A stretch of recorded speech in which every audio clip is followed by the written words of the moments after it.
All right, in Chapter 2, Section 7, we're going to look at derivatives and rates. So let's take a peek. Problem 1 just states, find the equation of the tangent line of the parabola y equals x squared minus 8x plus 9 at the point 1, 2. So it says, from the previous example, we know that the derivative of f of x equals x squared minus 8x plus 9 at the number a is f prime of a equals 2a minus x. Well, we didn't do the previous example, so I have to teach you that. So let's take a look. The definition of the derivative, a derivative is a rate of change. So it measures how things are changing, typically like with respect to time or something like that. But we can have it how y changes with respect to x, something like that. So we're going to use this definition. The derivative of f of x is equal to f of x plus h minus f of x over h. And I forgot a critical part of this. This is equal to the limit as h approaches 0. So that is the definition of the derivative. Okay, so if f of x in this problem is x squared minus 8x plus 9, then f of x plus h is replace all x's with x plus h. So it's x plus h squared minus 8x plus h plus 9. And now we're going to have to massage this, so we're going to have to expand this and write it as 2 bubbles. Distribute this negative 8 in here. Then we're going to FOIL this, so we'll get x squared. I'm not going to go through FOIL, we should know it by now. X squared plus hx plus hx, so there's 2 hx's plus h squared. And then we have minus 8x minus 8h plus 9.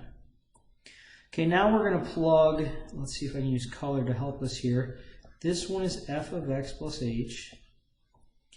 So we're going to plug all of this underlined in green in for this. And we're going to plug all of this underlined in violet into that. So it's quite a bit.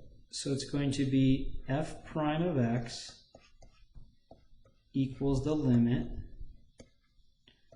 h approaches 0 of all of this I just wrote, x squared plus 2hx plus h squared minus 8x minus 8h plus 9. That's everything underlined in green. Minus, so let's actually write this. So I'm subtracting f of x. So let's look at what negative f of x would be. It would be all of these terms get flipped. So it's negative x squared instead of positive. It's plus 8x instead of negative, and it's minus 9. So this is what we're going to put right there. So it's going to be, and I've already got a minus sign there, so it's minus x squared plus 8x minus 9. And this should pretty much always happen if we've done this correctly. Any term without an h in it is going to go away. So x squared minus x squared, they go away.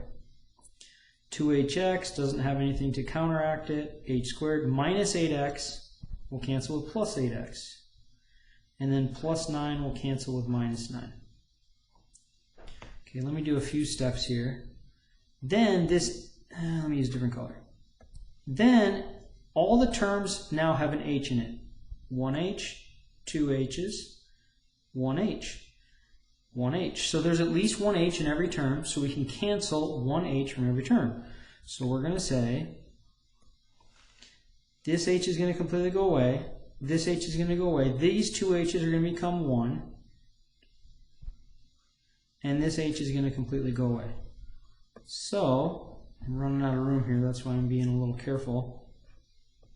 The derivative with respect to x is the limit h approaches 0 of, it's no longer a fraction, so all I have is 2x from this term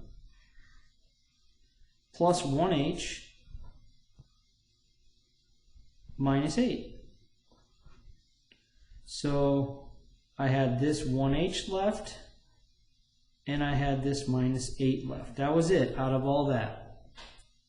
Okay, now because we're not dividing by h anymore, I should have mentioned, that's why I can't plug in h as 0 and just simplify, is because we're dividing by h, which would cause a divide by 0 error if I plugged it in right away.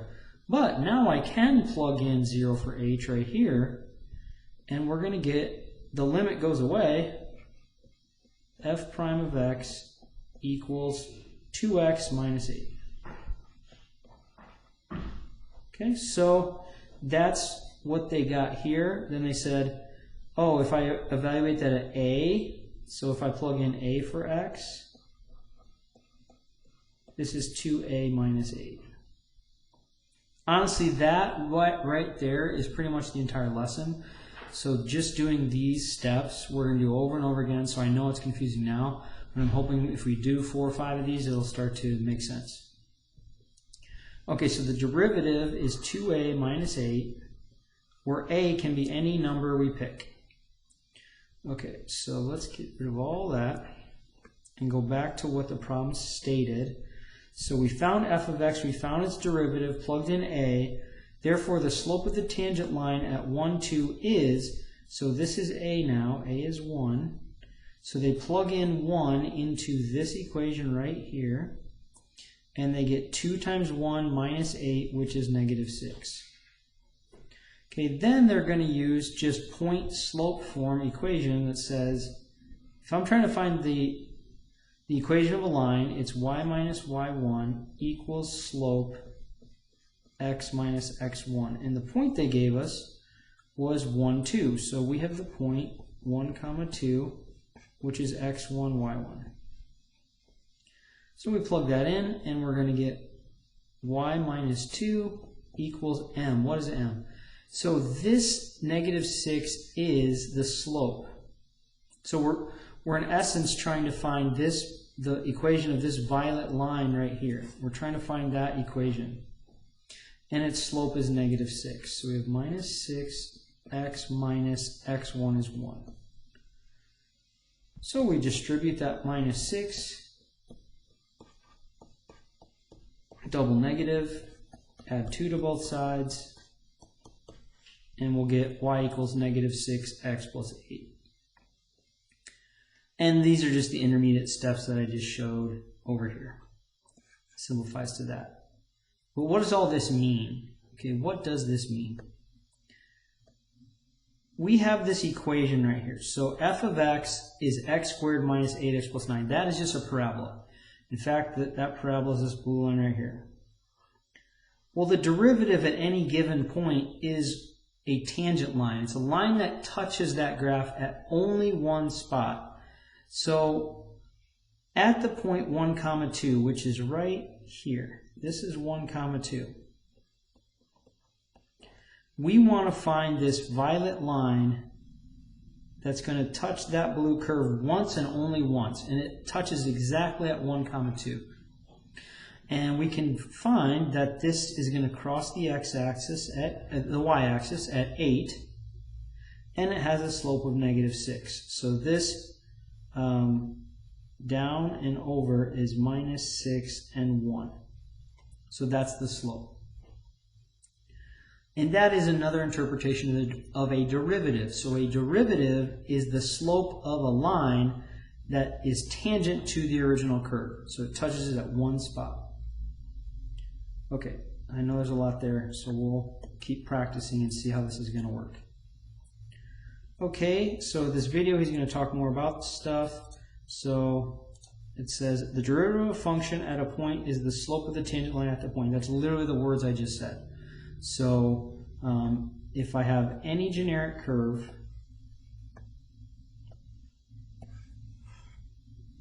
and I pick any point in here, there is one and only one line that is going to go through just that point. It's called the tangent line.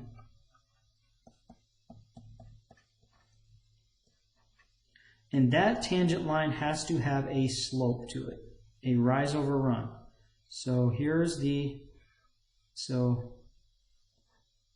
this right here would be the slope. And that is the same as the derivative of the function evaluated at point A, where A is the x value of this red dot. Okay, so true. That is by definition what this thing is.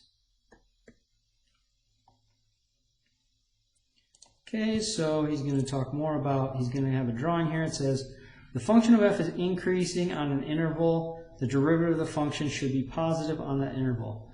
Okay, so knowing that a derivative is the slope of a tangent line, we have a couple possibilities. In fact, let me draw a very simple curve. I'm going to just draw a parabola. Goes up, comes back down. And let's pick a few points here. Let's pick this point, and this point. Okay, we have three different tangent lines. One that's going to go right like that, one that's going to go like this, and one that's going to go like that. This purple line, violet line, is going up and to the right as I go left to right. So this has a positive slope,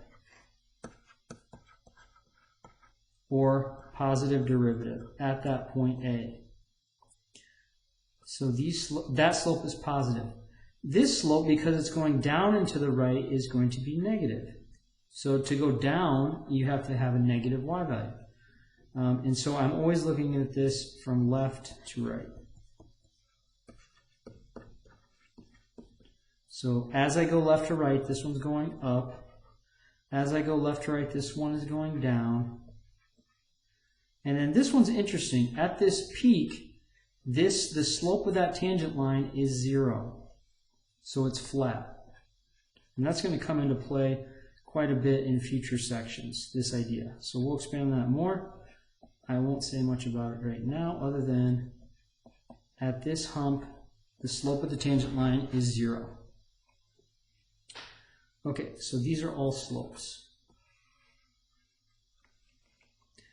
And we can see, as I go left to right, that this function, even though I drew a down arrow here, that just means that it keeps going down. But as I go left to right, I'm actually riding this blue curve as I go left to right, and my cursor is going up. So in this region, the function is increasing. And then as I go left to right, my pencil's going down now. So in this part of it, it's decreasing. The function itself, the blue curve. And notice that at this point where it switches from increasing to decreasing, this is called a maximum. Okay, so let's look back at what this says. The function f is increasing on an interval. The derivative is positive, so that's true. So positive derivatives indicate increasing functions. Zero derivatives indicate flat part of the function. And then a negative derivative indicates a decreasing portion of the function. So these words are correct the way they have it. Okay, for 4, it says if a ball is thrown into the air with a velocity of 40 feet per second, its height in feet after t seconds is given by y equals 40t minus 16t squared. Find the velocity when t is equal to 1.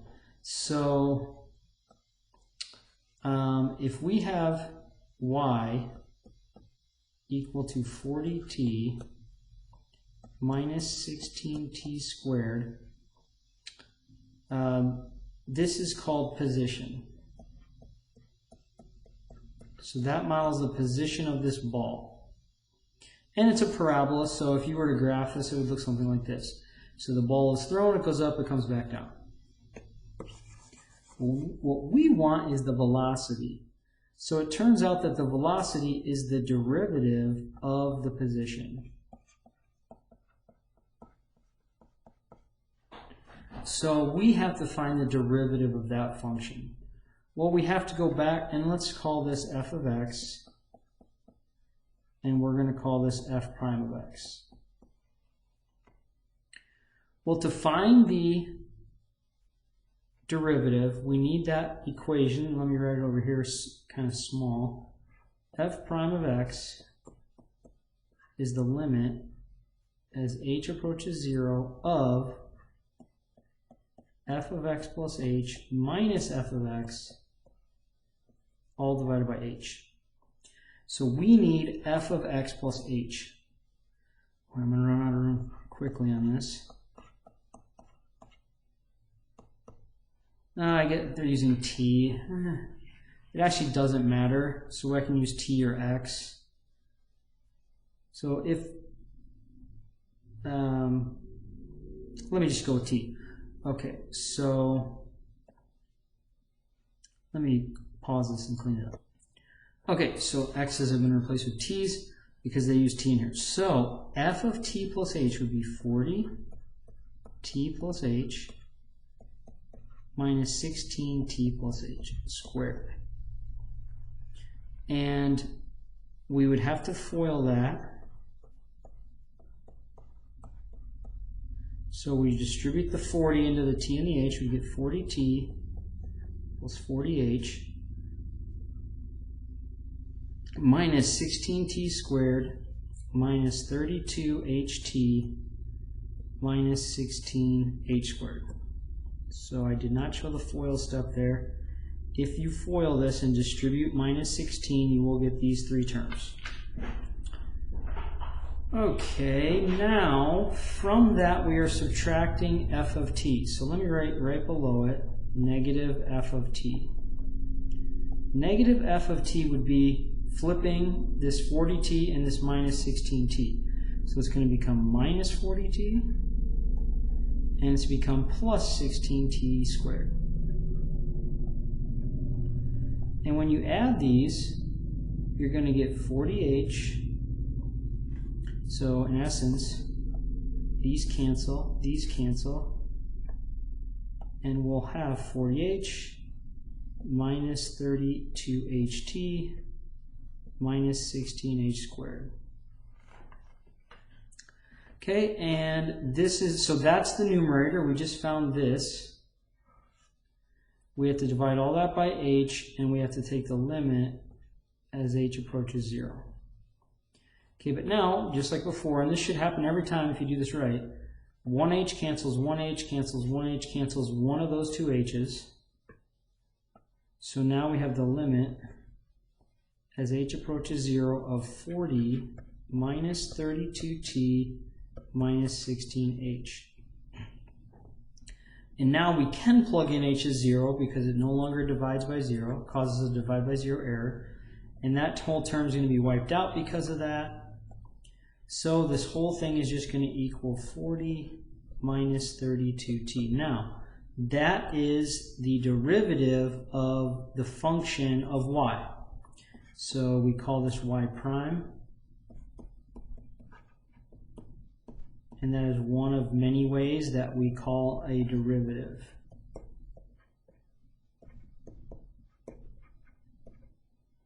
So we'll have to kind of get used to it. There's several ways we do f prime, y prime. We'll see dy, dx. We'll see other things too. But for now, this little apostrophe up here means derivative. And the derivative means this function here. Forgot to put a t there. Okay, a lot going on with that. So we have the equation for the derivative. It's 40 minus 32t. So all we have to do now is plug in t equal to 1. So the derivative when time equals 1 would be 40 minus 32 times 1, which is 40 minus 32, which is 8. So the initial velocity is 40 feet per second. In fact, that shows up right here, the number in front of t. And then t equals 1. This thing's traveling at 8 feet per second, so it's slowed down quite a bit. Right, that's problem 4. A very practical problem. We'll often use derivatives to find velocities and accelerations. Useful concepts, especially if you take physics. Okay, for problem 5, it says find an equation of the tangent line to the graph of y equals g of x at x equals 3 if g of 3 equals -2 and g prime of 3 equals 4. Okay, so what we're using is the point slope form.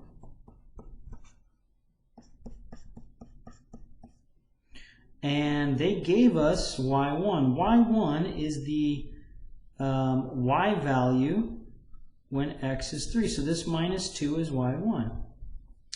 They also gave us x. They said x is 3, so that's x1. And g prime is a slope, so this m is 4. That's everything we need. So we're just going to say y minus this value, -2, equals m, which is 4, times x minus the x value, which is 3. So we get y plus 2 equals 4x minus 12, just distributing that 4.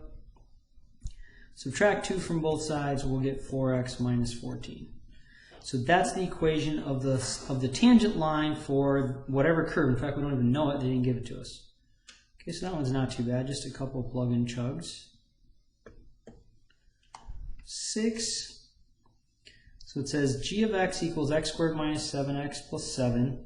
Find g prime of a and use it to find equations of the tangent line to the curve y equals x squared minus 7x plus 7 at the points 0, 7, and 6, 1. Okay, so we have g of x equals x squared. I'm going to jump a little bit on this one. We don't need g of x in the equation. We need minus g of x. So I'm going to flip these right away. Minus x squared plus 7x minus 7. So again, I'm working off this formula.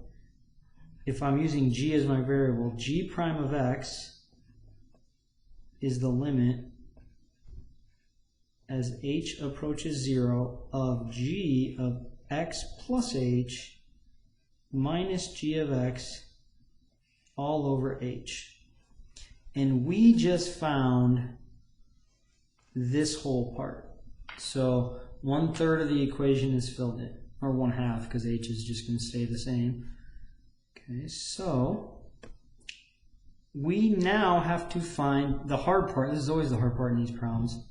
We have to find g of x plus h. So everywhere I see an x in this formula, I'm going to replace it with x plus h. X plus h. So it's not x squared anymore, it's x plus h squared. It's not minus 7x, it's minus 7x plus h. And then the plus 7 stays the plus 7. And notice I'm plugging into the original formula, not this negative one that I wrote. Okay, so we have to FOIL again. Foiling that is going to be x squared plus 2hx plus h squared.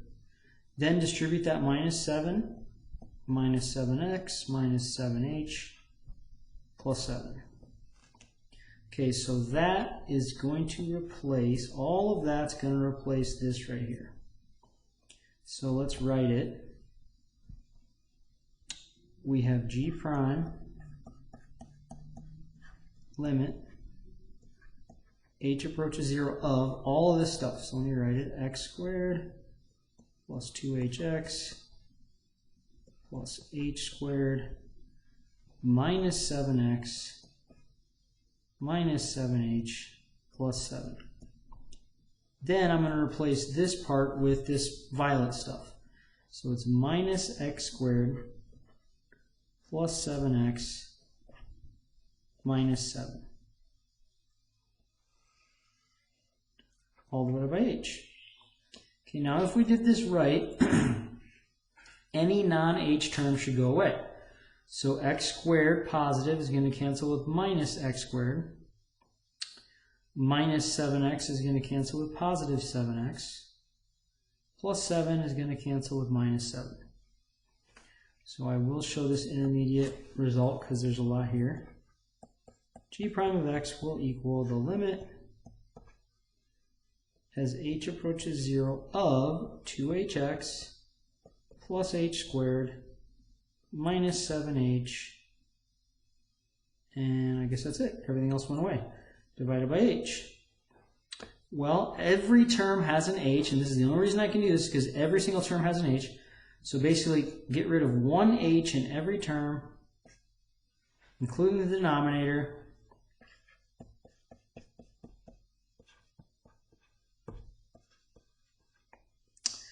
And we're going to get 2x plus 1h minus 7. Now we're going to put this h to 0 for the limit, so the g prime of x, the derivative, is just 2x minus 7. Okay, and then they want to plug in a, so g prime of a is 2a minus 7, which goes right here. Okay, then they want us to pass different points through this. So they say, okay, now let the point be 0, 7. So a is going to be 0, and the y value is going to be 7. So we're going to plug this in.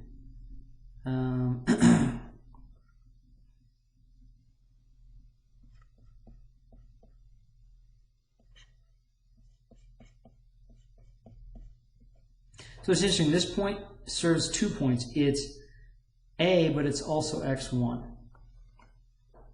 Okay, so we plug in what we know. We have y minus y1, which is 7, equals m. M is the g value evaluated at a, the g prime value. But our a is 0. So we plug it into this equation. That's the slope equation now. 2 times a, what a is 0, minus 7. So the slope is minus 7. So we can replace this m with minus 7. And then it's x minus x1, which is 0. So we're going to get y minus 7 on the left equals, distribute the minus 7. Minus 7 times 0 is just 0. Add 7 to both sides. And that's the equation. Okay, now they want us to do the exact same thing for the second point.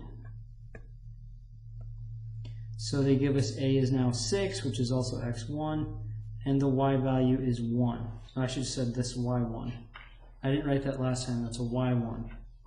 So our formula is y minus y1, m x minus x1. We know y1 in this point is, it's actually hard to see, 1. M, I don't know, so let's calculate it down here. M is that g prime of a, but a is now 6, and the formula is 2a minus 7, so it would be 2 times 6 minus 7, which is 12 minus 7, which is 5. So the slope is 5, and x1 was 6. So we get y minus 1 equals 5x minus 30. Add 1 to both sides. 5x minus 29. Okay, so that's how we got those two. And those are two different lines. So, again, this equation is a parabola. They drew it in red. So let's just work off of the answer. The answer is this top right one. So that parabola is gonna come down here and look like this. Then notice our 2 points. 0, 7. So 0, 7 is right here. And they want the equation of this blue line. Well, this blue line touches the y-axis at 7, and then it has a slope of negative 7. It goes down and to the right. So that's how that one look. It's a blue line that goes down to the right. Now they want the point 6, 1. So 6, 1 is right here. And that blue line has a positive slope of 5, and it starts at minus 29. So if you extend this down, this will cross at minus 29. That's the equation of that blue line right there. And you can see how those blue lines touch that red curve exactly at one point. That's the derivative. Okay, so for 7, we have a fraction now. So let's take a look at that. Okay, so for 7, let me write the equation yet again. Let's see, we're using t, so f prime of t is the limit as h goes to 0, f of t plus h minus f of t all over h. So let's find f of t plus h. That's going to equal 6 times t plus h plus 12 divided by t plus h plus 5. So notice I've only replaced t with t plus h. Now I'm going to distribute that I'm going to distribute these values. So it's going to be 6t plus 6h plus 12, and the denominator is just going to be t plus h plus 5. Okay, so let me actually do this in one step now from here. So that is this. Now let's do minus f of t. So f of t was 6t plus 12 all over t plus 5.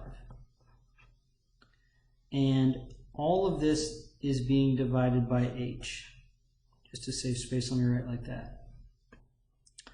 Okay, now to combine these two fractions, we have to come up with a common denominator. So we're going to take this whole thing and multiply. Let me use color here to try to show you this. This is going to be kind of tricky. We're basically going to form one denominator that's the combination of both of those bubbles. So this left one is missing this bubble, so I'm going to move that. I'm going to multiply a copy of that up there.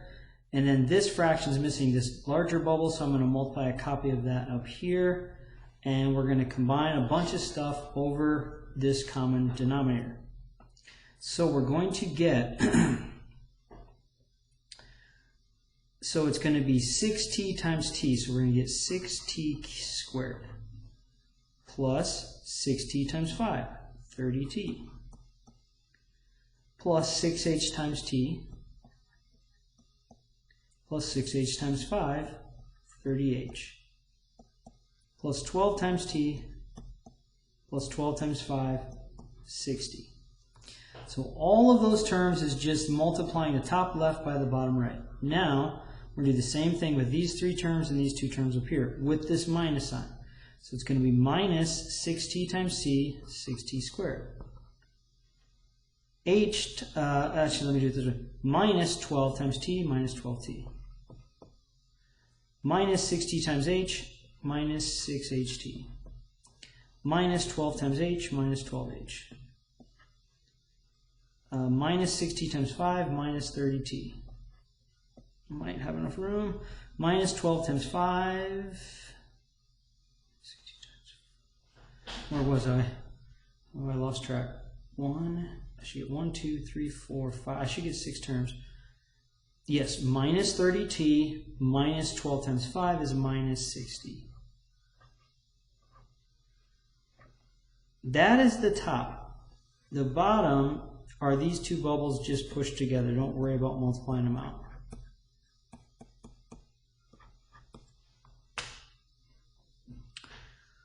Okay, and then we're going to have a lot of stuff cancel.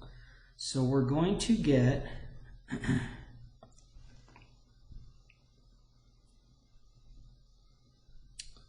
we're going to have 6t squared minus 6t squared.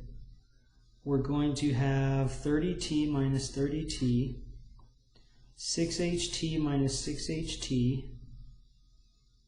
30h has no dance partner, so it's going to stick around. 12t minus 12t. Let's see, 60 minus 60. And then we will have, boy, everything's falling away here. 30h minus 12h. So we're going to have 30h minus 12h is 18h. And on the bottom, oh no, I think they do want us to expand this out. Yeah, we are going to have to expand this one out.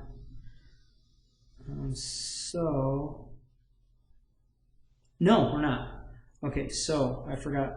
Okay, so t plus h plus 5. T plus 5. Okay, that, oh boy. That is just this box. So that is just that box. We're still dividing by h. Now here's the trick. So I could not plug in h equals 0 yet because I have this h down here. But I have one h on top, one h on bottom. Those will cancel. And now we can plug in h is 0. So the only h left is right there. We'll make that 0. So the limit is going to become 18 over, this will just be t plus 5 now, and t plus 5. And those are the same bubbles, so you can write it as t plus 5 squared. And when we plug in a, so they want us to replace t with a, we'll get, this is the derivative with respect to, with a being the letter now, it's going to be a plus 5 squared. So just replace t with a. And that's what you get there. So, yeah, it's a lot of work. And the sad thing is in 2 sections or so, I'm going to show you shortcuts that are going to turn a problem like this into a problem that'll take 1/4 the time. But these are the basics. So we're going to show you the basic method, and then we'll show you the shortcuts once we get better at it. Okay, so that is the derivative for problem 7.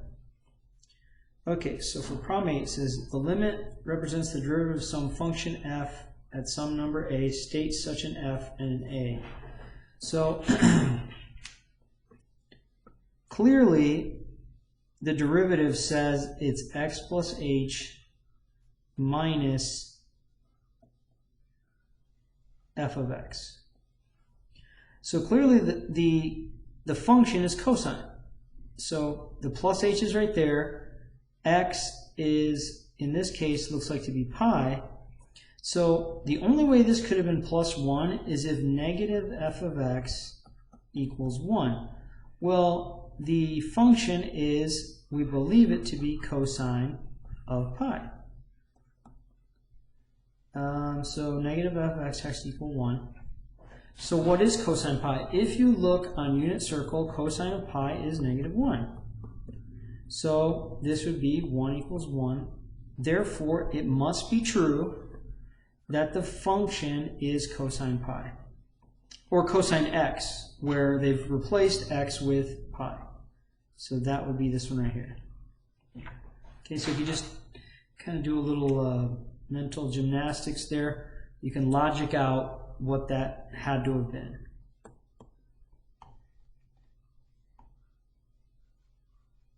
Okay, determine whether f prime of 0 exists. So we've got x squared sine of 4 over x if x is not 0, and then it's 0 if x equals 0. So what we need to do is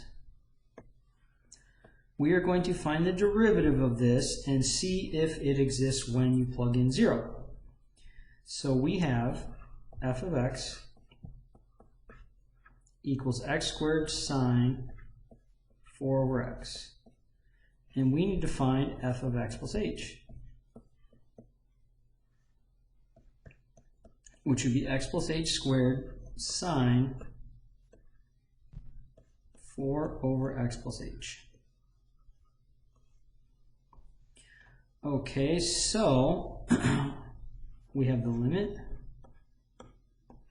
as h approaches 0 of f of x plus h, which I'm going to FOIL this out and call it x squared plus 2hx plus h squared. Hint, that's always what x plus h squared is. So I guess if you wanted to memorize that, you could. It's always that. 4 over sine, or sine of 4 over x plus h.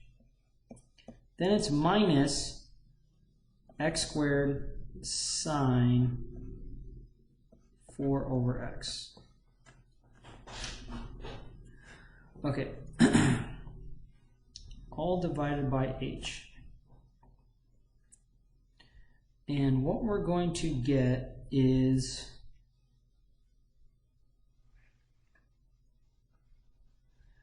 we're going to have to distribute this into all these terms. So we're going to get the limit as h approaches 0 of x squared sine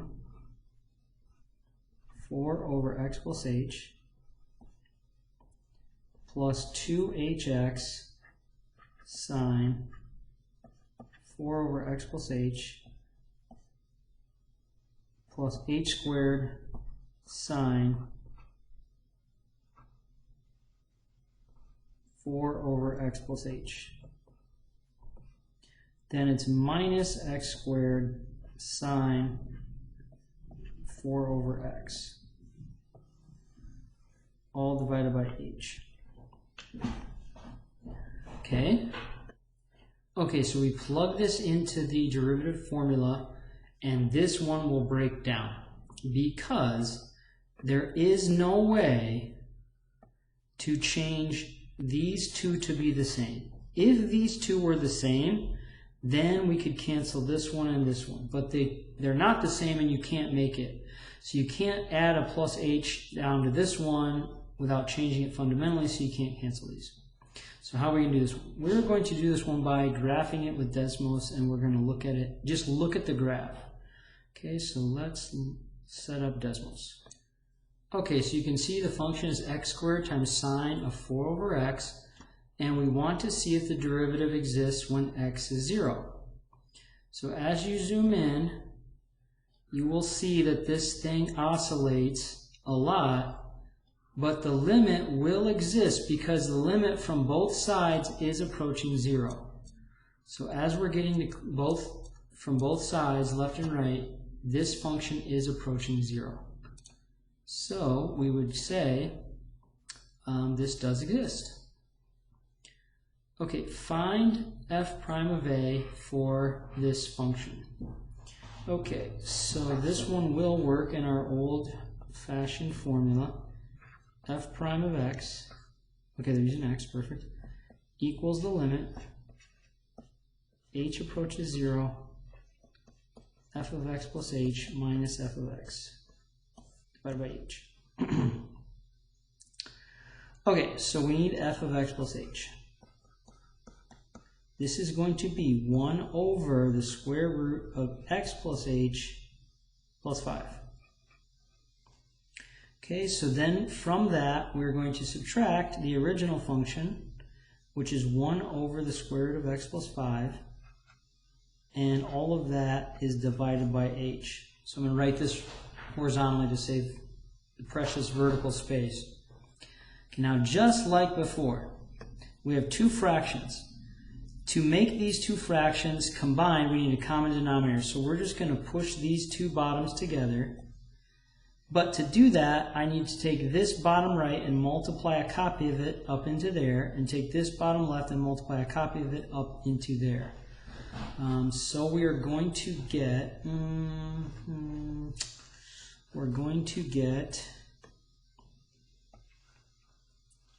square root of x plus 5 minus the square root of x plus h plus 5 all over the square root of x plus h plus 5 times x plus 5 underneath 1 square root. Okay, and now that is all being divided by h. Okay, now let me get rid of this part because I want to do something, and then we'll divide by h. So this is a common trick to try. So we have two radicals, and they're being subtracted. So what we're going to do is multiply by the exact same radicals, but a plus sign in between them. Now if I multiply the top by that, I also have to multiply the bottom by that.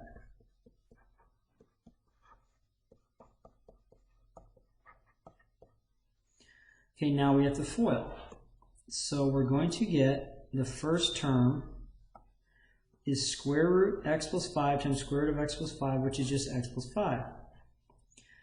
Now, this is the nice part about doing this. This is called conjugate multiplication. You're going to get minus square root of x plus h plus 5 times square root of x plus 5. Then you're going to get plus square root x plus h plus 5 times square root of x plus 5. In essence, the middle two terms will always cancel.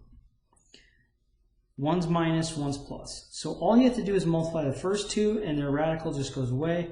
Then you multiply the second two, the radical goes away, and everything will be minus because of that minus right there. So it's minus x plus h plus 5. Okay, now the bottom is a mess. And I got to think if I want to change this maybe how I had it, how I just push these together. Let me write it. I'm not sure how I want this yet. Let's write it back like it was.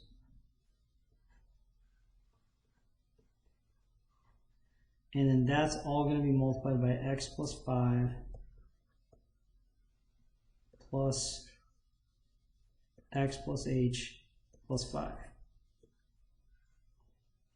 And keep in mind, this is all still divided by h, and this is all still limit as h goes to 0.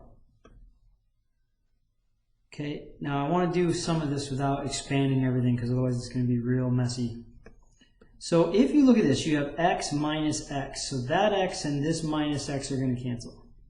We're going to get 5 minus 5. So this 5 and this minus 5 are going to cancel. The only thing that's going to be left on top is a minus h. But that h is going to cancel with this h. So we're going to get h cancels with h. So on top, all of that is going to simplify to just minus 1. So this is going to be the limit as h approaches 0 of minus 1 divided by this. Oh boy. Yeah, I better write it. Yeah. Let me write it, but let me do this step right now. Now we can plug in h as 0. So since the h on the very bottom is gone, we can now call this h 0, and we can call this h 0. So let me just write what should be left. I should have square root of x plus 5 times square root of x plus 5 times the bubble square root of x plus 5 plus square root of x plus 5. And this limit's now gone because I already put h as 0. So this is equal to minus 1 on top. Root x plus 5 will just become x plus 5. So the square root will go away. And inside this bubble, I have 2 square root of x plus 5s. Add each one together. So what we have is x plus 5 to the first power. We have x plus 5. Let's write this 2 out here. X plus 5 to the first power, and this is x plus 5 to the half power. So square root is really that bubble to the half power. When you multiply these two, you add the exponents and you get 1.5, which is the same as 3 halves. So this would be 1 over 2 x plus 5 to the 3 halves, which is